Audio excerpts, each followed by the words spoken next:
Everyone loves a thorough phone review, but sometimes you just want to get down to the nitty-gritty of it. What's there to love and what's there to hate? For that, there's 5 in 5, a video series that details the best and worst of one device. I'm Andrew with MobileBurn.com, and this is the 5 in 5 for the HTC First.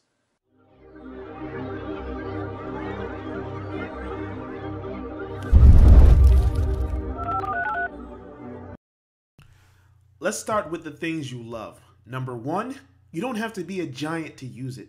Too many phones today are getting bigger and bigger, and there's hardly anyone making a phone for the people who have reasonable sized hands or just don't want to stretch halfway across the screen just to get to a single button. If you're one of those people, the HTC First is definitely reasonably sized. And aside from that, it has a nice polycarbonate back. It's not smooth, it's not scratchy, it's just average run-of-the-mill and comfortable to hold, which is also great because the side has these half circles that rest nicely in your palm. So with the small stature, it's very good to hold. Number 2, that screen. At 4.3 inches with a 720p resolution, the First has far more going for it than any other Android phone at that size. Now, outdoor visibility will be a little hazy, but the colors, the brightness, and the crispness will all make this an incredible display. Number 3, no bloatware. Most Android phones released today have a lot of pre-installed software, but on the HTC First, the only thing you'll see are Facebook, Facebook Messenger, Instagram, My AT&T, and visual voicemail. Other than that, it's crapware free. Number 4, it has dual personalities. Facebook Home has its merits, but it's not for everyone. Thankfully, you can just turn it off and get a mostly stock Android experience. The Android 4.1 software will show the standard launcher, and all of the apps will be skin-free. It's going to be the same contacts and calendar app that you typically see on stock Android. Best of all, Facebook doesn't get in the way of this, and you can easily switch between the two if you want to.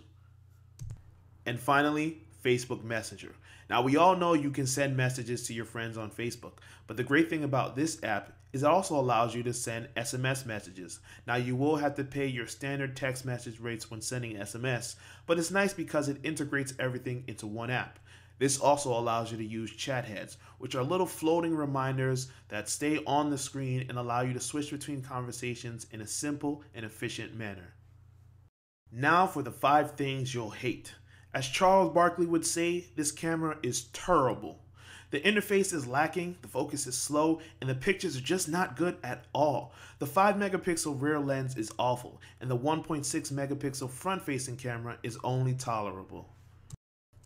Number 2, the battery leaves something to be desired. Now, to be clear, the battery life on the HTC First is okay, and you can actually get through your day on light to moderate usage, but it only gives you average performance. The integrated battery also means that you can't even buy a replacement to make up for the short lifespan.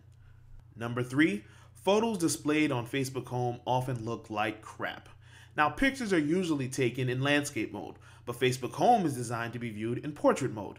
This leads to images being zoomed in, cropped, and looking like they were overly compressed. Even when you change the setting to display high-quality images, it looks definitely low-res. The problem gets especially bad when your friends post cell phone pictures or cross-posts from Instagram.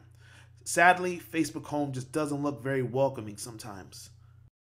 Number 4, butts, boobs, and beefcakes appear without you having anything to do with it. Now, Facebook Home shows updates from your friends, but also images that they like, and some of those images are not safe for work. There have been times when the very first thing I see when powering on the phone is a bikini model, a guy with his shirt off in the gym, and just some borderline objectionable material.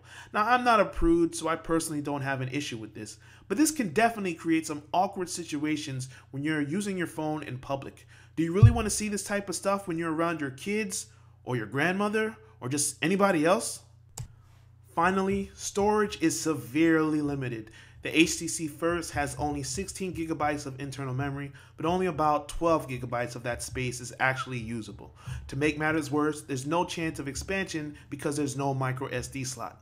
So whatever you've got to make it fit. So now we have to ask, can you put up with a terrible camera and some shaky software if it means you get a 1.4 gigahertz dual-core processor, a solid build, and it only costs $99? Well, for more information, be sure to follow the link in the description below to see our full review of the HTC First. This is Andrew with MobileBurn.com. Thanks for watching.